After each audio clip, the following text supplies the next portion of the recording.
The title of my presentation is The Quest for a Strong Institution, the Case of the Bank of Zambia. The Bank of Zambia is a public institution, and my presentation is to illustrate the credible central bank that adds value to the economic development of Zambia. The quest to establish the Bank of Zambia as a strong institution denotes the aspirations of the board, management, and the staff of the bank to adhere to good corporate and good economic governance. We heard yesterday that there's not quite an agreed definition of what good governance and good corporate governance is. For my purposes, I have borrowed from the Economic Commission for Africa in its publication entitled Guidelines for Enhancing Good Economic and Corporate Governance in Africa. And this guideline defines the two terms as follows. Good corporate governance.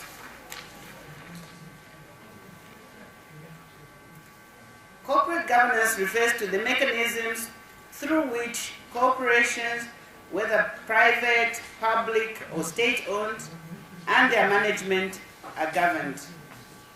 It involves a set of relationships between a company's management, its board, its shareholders, and other stakeholders. Good corporate governance entails the pursuit of objectives by the board and management that represent the interests of the company and its shareholders, including effective monitoring and efficient use of resources, and this is influenced by institutional and legal frameworks to effect good governance. Economic governance, on the other hand, is a broad concept that encompasses the management of public financial resources that are mobilized and managed through government institutions and comprises three core elements. First, public financial management and accountability. Second, integrity of the monetary and financial systems. And thirdly, the regulatory framework. Good economic governance exists where the institutions of government can, among others, have the capacity to manage the resources efficiently, formulate, implement, and enforce sound policies and regulations, and can be monitored and be held accountable. The guidelines further state that good governance is necessary in order to enhance the capacity of government to deliver its economic mandate of eradicating poverty and improving economic growth. The report by the Economic Commission for Africa also states that good economic and good corporate governance matter. Among others, they contribute to macroeconomic stability, they enable public management functions to be executed in an accountable manner, they contribute to the creation of a credible policy environment in which domestic and international investors can have confidence and trade can be enhanced, they attract private domestic and foreign investments, they enable the demonstration of transparent and participatory economic policy making and execution, as well as an open flow of information available to stakeholders, and they enhance government's ability to implement development and poverty reduction policies.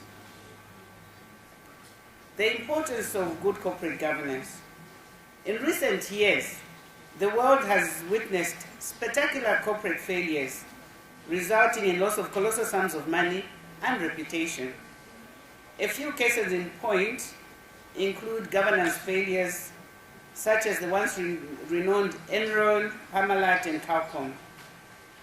These are the results of misplaced priorities of board members and the manipulation and misappropriation of corporate resources by management and other groups that exercised significant and improper influence over the corporate affairs. This phenomenon proves beyond reasonable doubt the risks posed and damage occasioned by corporate governance failures. These few examples underscore the role that good corporate governance practices play in maintaining viable entities and safeguarding public interest. In response to these corporate failures, on a global scale, many countries and industry groups have amended and created new corporate governance codes that seek to establish more elaborate internal controls and an adequate code of ethics. Studies have shown that in both developing and developed markets, investors in different markets experienced higher investor returns from corporates understood to have entrenched good corporate governance practices. Generally, good corporate governance seeks to ensure that board members act in the best interest of the shareholders, the organization acts in a lawful and ethical manner in their dealings with stakeholders, the board and its committees are structured to act independently from management or individuals that have control over management and other stakeholders. Appropriate controls are in place covering management's activities in running day-to-day operations of the organization, and the organization's operating and financial activities, as well as its governance activities, are consistently reported to shareholders in a fair, accurate, timely, reliable, relevant, complete, and verifiable manner. How well an organization achieves these goals largely depends on the adequacy of the organization's corporate structure. I'll now move to the Bank of Zambia structure. The organizational structure of the bank is designed in such a way as to achieve the two aims of economic and corporate good governance. Firstly, the bank has an operations division comprising the departments of economics, financial markets, bank supervision, non-bank financial institution supervision, banking, currency and payment systems, and the regional office. We also have a financial stability division and a financial development unit. They are complemented by two important management committees, namely the Supervisory Policy Committee and the Monetary Policy Committee. From an economic governance perspective, these operational departments enable the government to fulfill some of the macroeconomic objectives such as monetary and supervisory policy on currency, issues such as interest rates, foreign exchange rates, inflation, and sound regulation, licensing and supervision of financial service providers.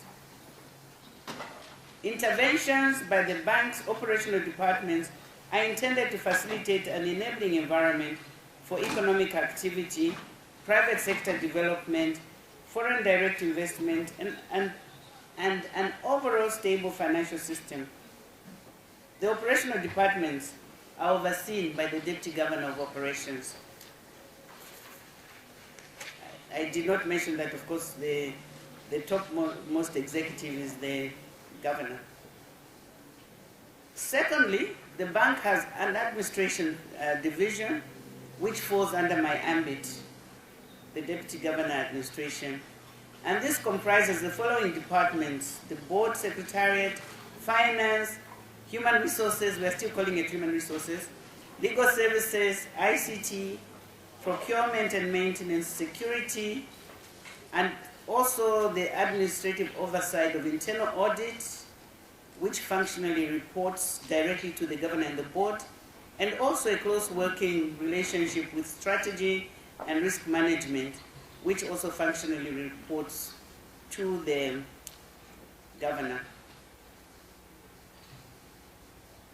These are complemented by several important management committees, namely the Procurement Committee, Budget and Finance Committee, Project Management Committee, Business Continuity Management Committee, the Disciplinary Committee, and the Donations Committee, and other project-specific committees. I should also mention that I have actually come two heads of department from the bank whom you can interact with. Our Director of Strategy and Risk, Mr. Sakala, are you in this room?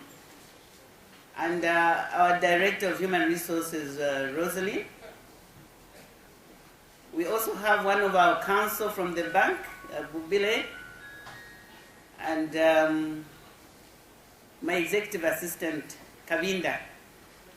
So if you want to know more precise detail about the central bank, it's very well represented here. We also looked at the program of the conference and felt we could greatly benefit from participating. The Bank of Zambia is a knowledge institution, and we are constantly learning. And I must say we have not been disappointed by this conference. The Bank of Zambia is the supervisor and regulator of financial service providers, including banks and other financial. It has to periodically review and realign its operations.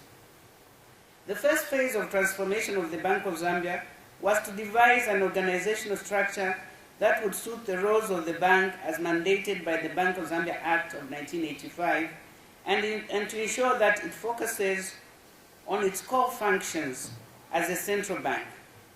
The transformation resulted in review of the structure, which resulted in the reduction of staffing from in excess of 1,200 to 600 employees. Vision, mission, and values. In order to achieve the bank's objectives, the bank developed an organizational culture that was based on a common purpose, vision, and a set of values which was cascaded to all levels of the bank. The vision was operationalized into a mission statement which clearly defined the purpose of the bank. The Bank of Zambia vision is to be a dynamic and credible central bank that adds value to the economic development of Zambia. And its mission is to achieve and maintain price and financial system stability and balanced microeconomic development. The DNA of all Bank of Zambia employees is characterized by our 6 values, which also informs the culture of the organization. Our values instill behaviors which promote good corporate governance.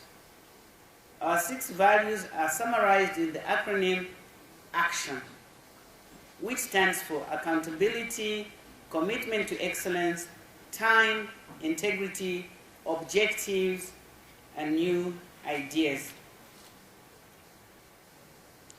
Accountability is that we will accept the consequences of the decisions and actions that we take. Commitment to excellence, we will always identify and agree and meet the requirements of both internal and external stakeholders and honor the commitments we make on time and to the highest quality. Time, we will always be on time in attending to bank business.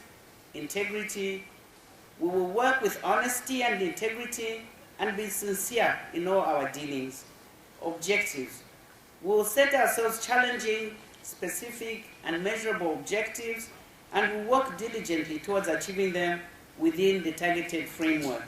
And new ideas, we will be open to new ideas and develop for ourselves and our colleagues the necessary skills to meet current and future challenges.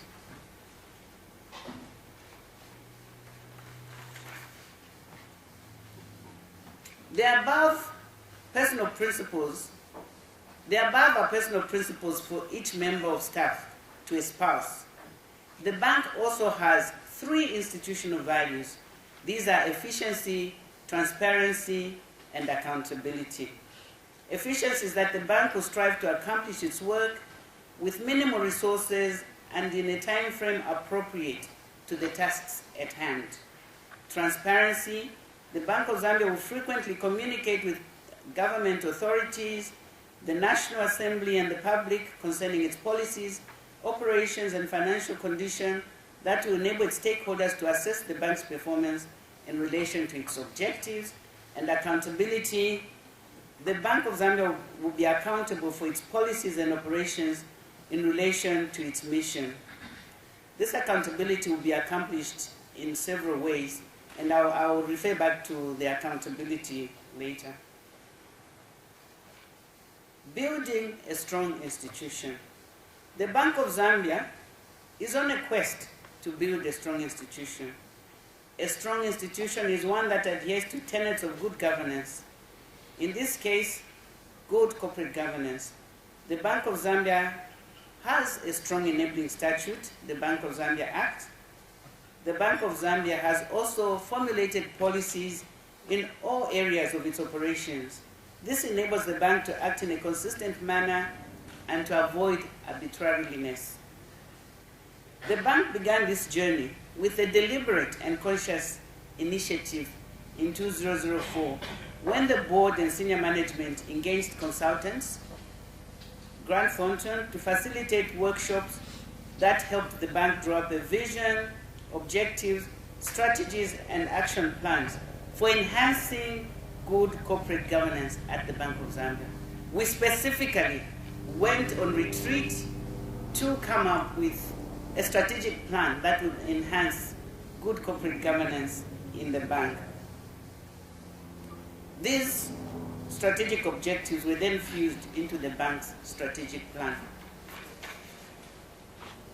One issue that is very topical is the independence of the Bank of Zambia. The bank has moved to have its independence enshrined in the Republican Constitution. We are currently in Zambia working on enacting a new constitution. It's still in draft form. The proposal to have the bank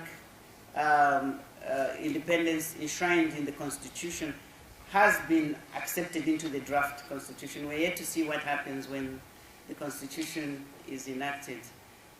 You may appreciate that the bank conducts certain functions on behalf of government.